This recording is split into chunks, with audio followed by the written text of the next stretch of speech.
Press conference for Knucklemania 5 here at the Wells Fargo Center. It was a sold-out Wells Fargo Center here for our first appearance in Philadelphia. A historic night from beginning to end. I would say every fight delivered, and that's pretty amazing. And I'm so glad that the world can see, you know, there's been many moments, and I'll get off my soapbox in a second, and I'll get David Feldman up here.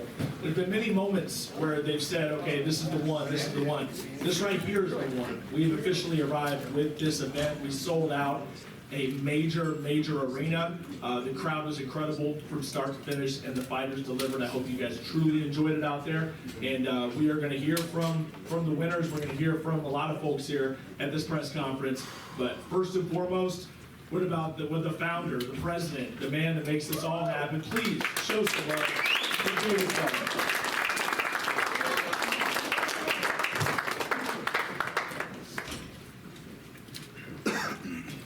Thanks, guys. What do you guys think? Yeah! 17,762 people in this arena, the largest paid attendance for any combat sporting event in the city of Philadelphia in an indoor arena. There was an outdoor arena in the early 1900s, and they did something. We broke the record. You guys, the largest bare knuckle fighting championship, and bare knuckle fighting has been around for 6 years now. And we just broke the record. That's an unbelievable task for us. And I just commend my team. This doesn't happen by myself. I'm the face of this company. I work my ass off, and I get the best team in the world, and they live and die for me. And I really take my hat off to them. I love them. And I appreciate them so fucking much, man, because tonight we fucking arrived, and we did arrive. We arrived tonight.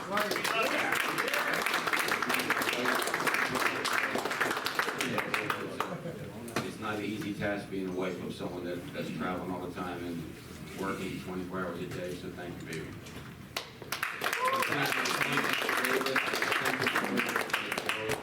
But I want to thank him so much because he doesn't smile much, and I don't know how he didn't smile tonight, but he still didn't smile. But it was an unbelievable night. So thank you really to the team, to the media, to the fighters. I mean, it was just an unbelievable night for us, record-setting night. So our first time in Philadelphia. You know, we attempted to get here in Philadelphia 9 times, and the little guy, Greg Serb, he wouldn't let us here. And now we got a new guy, Ed Kunkel, and he said, let's make this shit happen. We made it happen tonight. First time here, we broke the record for attendance in Philadelphia. That's amazing. Thank you to my team. Thank you to Bare Knuckle Fighting Champions. I did a pre-fight speech to the fighters last night and again today. And I told them to go out there and show up in Philadelphia and fight your ass off. And I said, if you fight your ass off, I'm going to bonus you. Every single fighter on their card is getting a bonus tonight.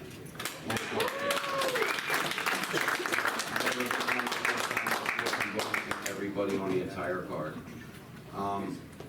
There's going to be a couple performance bonuses that I'm going to announce as well. But right now I'm going to announce the fighter tonight was Itzo versus Brian McDowell, the first fighter tonight. The war is absolutely war. But that was the fighter tonight, I thought. And the KO tonight, I mean, it's amazing that I can't pick the KO tonight. There's 3 beautiful KOs, so I'm going to do a triple KO of the night. Let's go. And that's going to be Kane Tomlinson Jr. Yeah. Brandon Myers. Yeah. The hairy guy back there. One of the nicest guys I ever met. Congratulations to you. Performance bonus, Pat Brady's going to get one, John Garbarino's going to get one, Travis Thompson's going to get one. I already had a secret performance bonus for the girls. Before the fight, I said, listen, you're coming to Philadelphia, and if you guys stand there and bang it out, fight your ass off a bonus in both of you, a certain amount that I promise you guys earn that.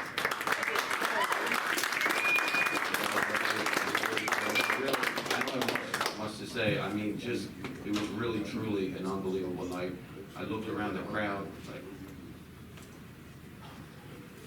100 times. And I was telling my wife, I was telling my son, look at this shit, man. There was an empty seat in the house tonight, man. You made that happen, bro. You made that happen. I think that's it for me. Questions? Hey, over here. Did everything tonight go according to plan?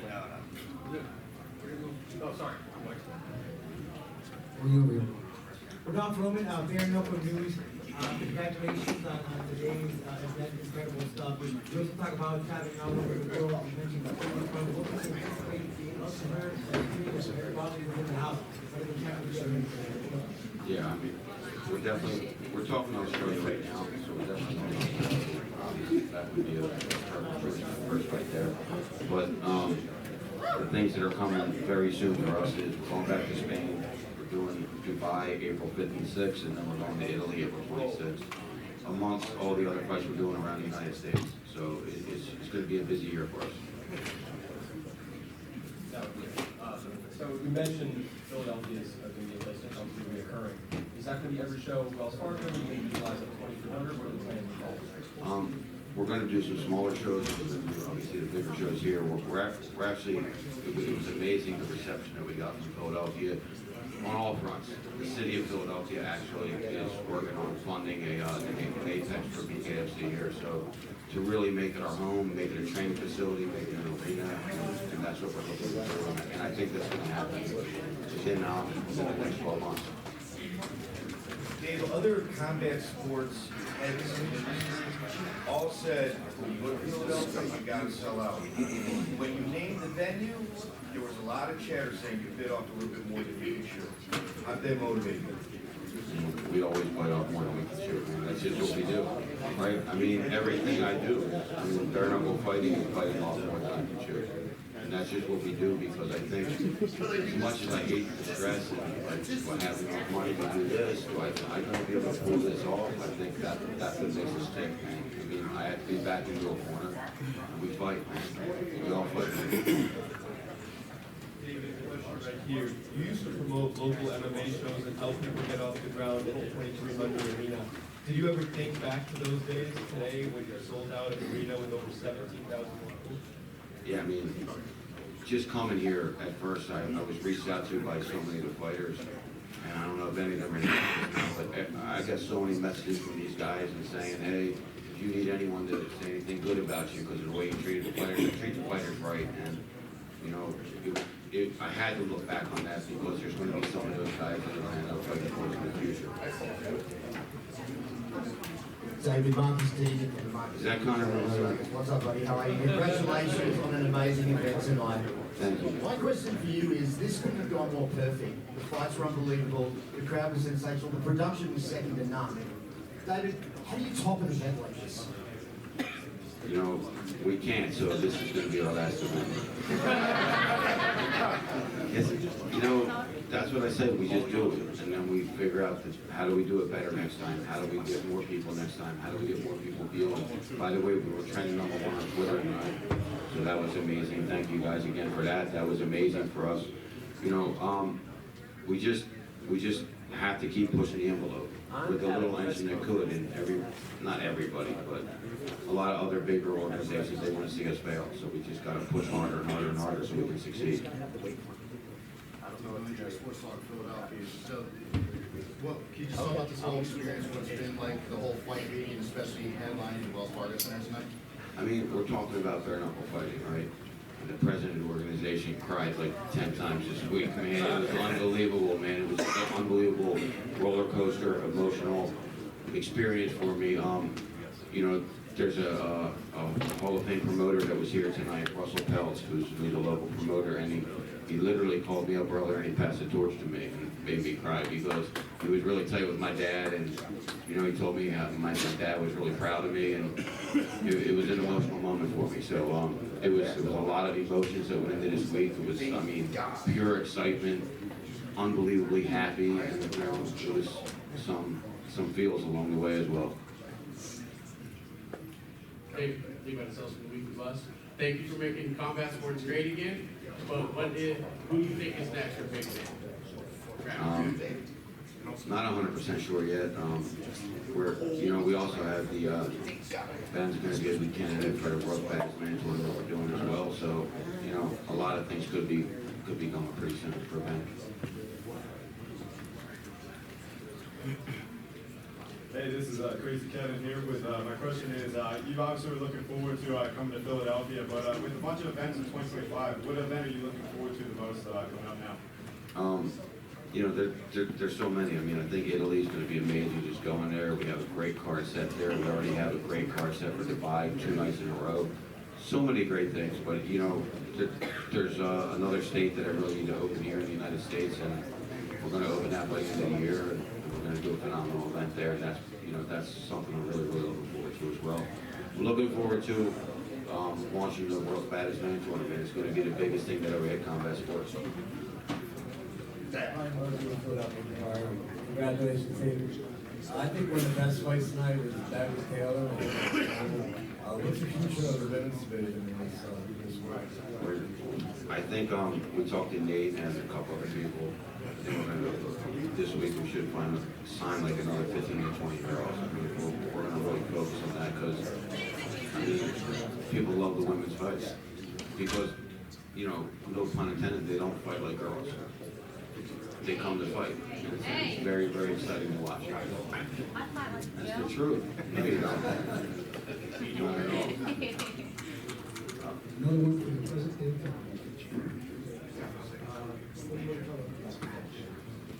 We're coming back March 21st for a smaller show, Prospect Series show at the 2300 Arena. We'll probably come back one more time here at the Wells Fargo by the end of the year, and we're also looking at a big show in Pittsburgh. Hey Dave, you had the Italian pride of South Philly, John Garbarino, on this card that kind of stole the show with his performance and the proposal.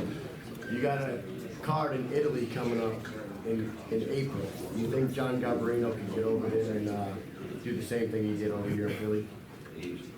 You know, he promised me he was going to sell 2,000 tickets in Italy, so he's in. He's listen, he gets it, right? So you want the fighters to be able to fight, and you want them to be able to promote and push the show. And he gets it. Like he did then. I mean, his first fight here with us, and 2 things he did went pretty viral. So, and he scored a nice knockout on top of that. One more thing. As I was walking out of the arena, Connor actually tapped me on the shoulder and he told me to make sure that I tell everybody that he's fighting Jeremy Stevens in BKFC. He said, you know what's happening? And Connor just told me that he's fighting Jeremy Stevens in Fargo. Wow. Well, that one. Give it up for President David Feldman. Thanks, guys. Hey, next up, we're going to Triple KO. What a great night here, folks. Let's bring up the toast for the Triple KO winners. Katie Thomas, the junior coming up.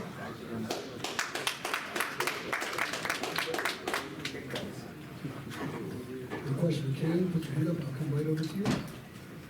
Take your hood off. You're not that all over the internet. I mean, I'm not sure if you've seen it, but everybody's going crazy for it. I guess, have you had a second to kind of reassess what you did out there? I've seen it. I actually had this on a stretcher. That was not what happened. So one way or another, I'm going to lose no weight.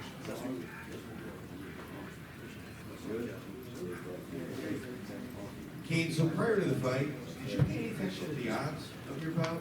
How did it affect? Yeah, I've been on it since last night. So come on, I'm easy payday.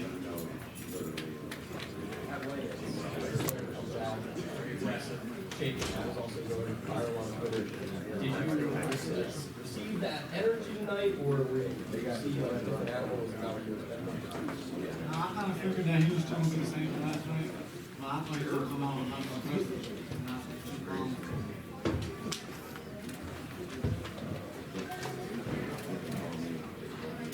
Frank performance, I said.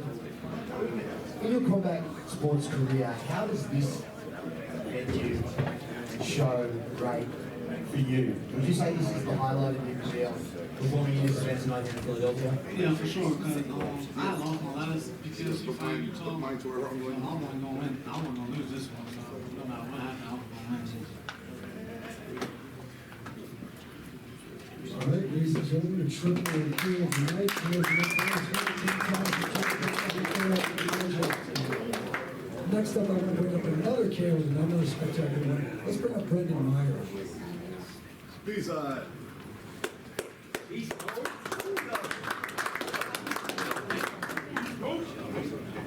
right, so you'll settle up there, just put your hand up and I'll run right over to you. So we have a number here. Prior to your knockout, you seemed like you had a little issues kind of understanding the movement, and then when you got it, you got it. At what point in the fight did it really kind of The first round, my timing felt a little bit off. I was trying to gauge my footwork to get me going, and he caught me with a good overhand right in the first round, but I took note, and when I felt that punch coming again, I was able to duck under and counter with that left hand, and it didn't work. Yes, sir. Hey, these notes, James Garian and Phil Sports Network in Metro Philadelphia. First off, what do you think's next? Whatever BKFC puts in front of me, I'll never duck nobody. Whatever spider they put in front of me, they want me to fight, I'm gonna do that. I'm not ducking nobody. I like coming into enemy territory and getting it done. Let's talk about that. You beat the odds tonight. You got a really big knockout from a hostile crowd. You mentioned also you wanted to be a great role model. I wonder what lesson does that teach your fandom that's watching tonight? Everybody that knows my past knows I've been through some things in my life. And there was a point where I completely turned my life around and started on a trajectory that has brought me to this position. And the belief in myself, the belief in my knockout power, the hard work, dedication has all paid off. This is definitely the pinnacle of my life. All right, one of the spectacular knockouts of the night, excuse me, Brendan Meyer. Congratulations on your bonus. Give it up for Brendan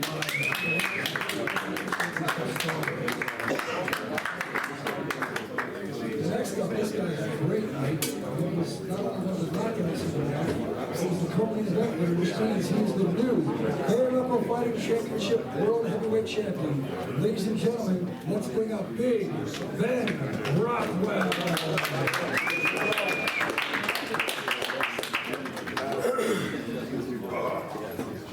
Belt strapped around the waist and say again, the new heavyweight champion of the world, Big Ben Rothwell.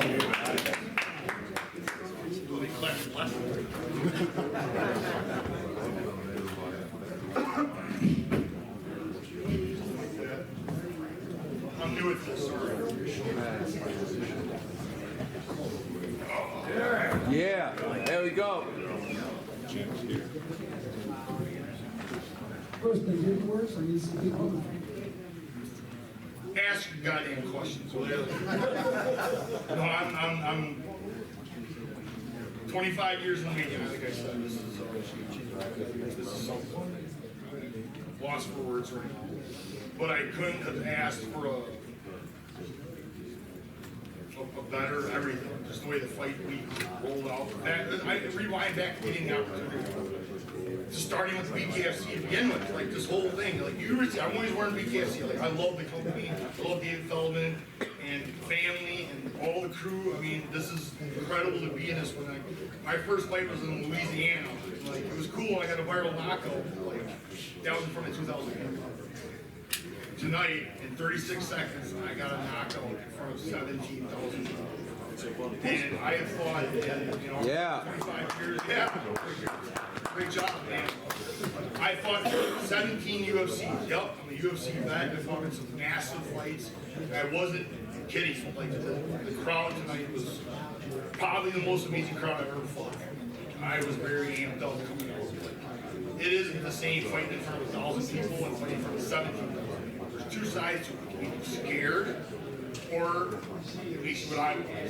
I came out there to fight and give that crowd what they do. That's what I said at the weigh-in yesterday. I give you everything you paid to see. So hope they were into it. And It was a good pop. I like to listen to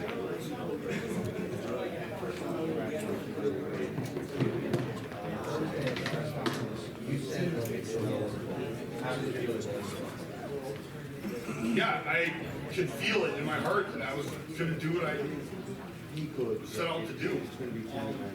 I really had, Sirius had said, well, every time he interviewed Mick, he's like, oh, there's a lot of back and forth, there's a lot of talk. I didn't say anything to the guy. I never said anything about him, I never called him any names. And for the last like 4, 5, 6 weeks, every day on my social media, it's him calling me fat, him calling me names, him calling me stuff. And I'm just sitting there like, oh, back to grade school. And I had a thing with, I was the bigger kid in my class, and the upperclassmen like to pick on me, and I became a fighter. Because I was so sick and irritated with people screaming like that I did fight back. When I got to high school, kind of like, I started fighting when I was 17. I fought grown men. I knocked out grown men when I was 17 years old. So I kind of like, when I came back to high school, I'm like, really? You guys want to mess with me? No, everybody shut up, left me alone. I dove into the career. But that was always with me, that chip on the shoulder, the people that act that way. And I always loved, came from Stan Lee, comic books, sometimes that's real life stuff, so with great power comes great responsibility.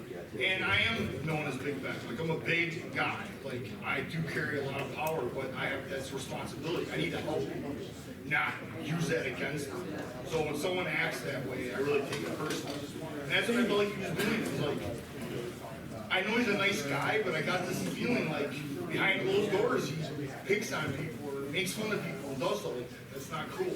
So, as just being decent human beings, I had to knock him the fuck out. Ben,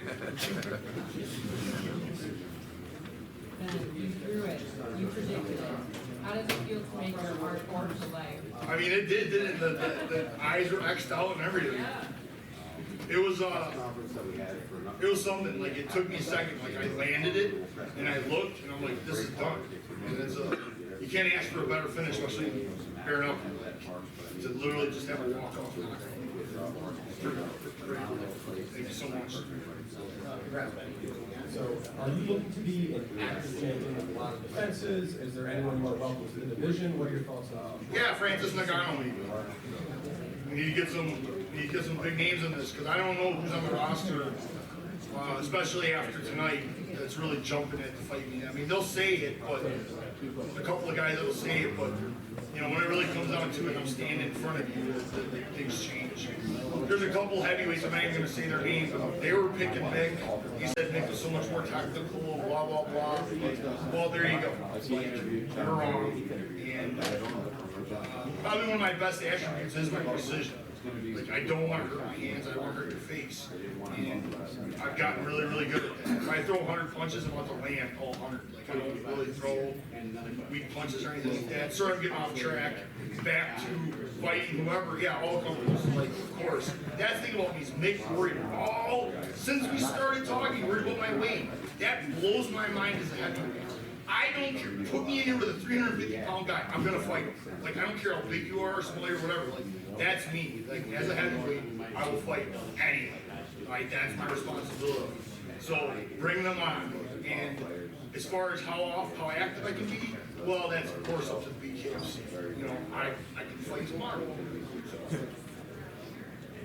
Thank you. Big win, Sports Talk Philadelphia. So, how does it feel to win the heavyweight championship here in Philly? It's fucking awesome! You see how fucking happy I am? I'm not happy about much. I'm not. People say I'm stoic, whatever. I'm like, I'm in Wisconsin, and it's 20 degrees colder than it is here. It's a hard place.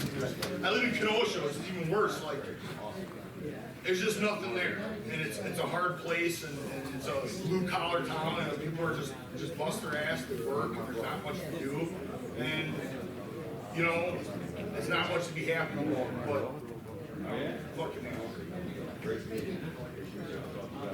Hi, my name is Justin Cole. I had a company called Silver Up Production. I bound with the business, which contribute to the substance. Just use the weight outside with the individual and put to a specific point. Did you know the automatic food route? Supplements? What would you gain? I don't know what you mean, because they still say I'm a fat ass. Well, no, I'm not ashamed, but I lost, I guess the reason why I ask is I lost 150 pounds. Well, congratulations, that is not an easy thing to do. I'd like to feed organic. Oh, so you're just trying to get a plug in here? No, I just wanted to know what you did to do. Let's bring it on. So let me just get back there real quick. I'm just gonna tell you guys the secret here. I fought in the UFC at 265. For the most part, I try to keep my weight around 275. Just right. I've been nowhere near that in 3 years. I'm not an average. I'm a 300-pound man. That's just the way it is. But I was 306 at the end of the week, so I made a 31-pound cut for this fight. And that, when I made it, and Mick was telling everybody, he's like, he ain't gonna make the weight. He ain't gonna make it. He didn't understand how bad I wanted this. So when I made that weight, I knew I was gonna win this. I knew I'd already won the fight there. I knew he was a mental midget, and I was in here to win this. And I rehydrated. Quick shout out. George Lockhart is the MVP of my week. He is a nutritionist who does deal with weight cutting. I didn't get to say it in the ring, but he also was incredible, and you know, very, very huge shout out to him as well. But I got it done. Crazy Kevin here. I just wanted to ask, you mentioned you were a UFC veteran, obviously now you're the champion of BKFC. What's kind of changed in your fighting career to kind of elevate you and make you the champion now, BKFC?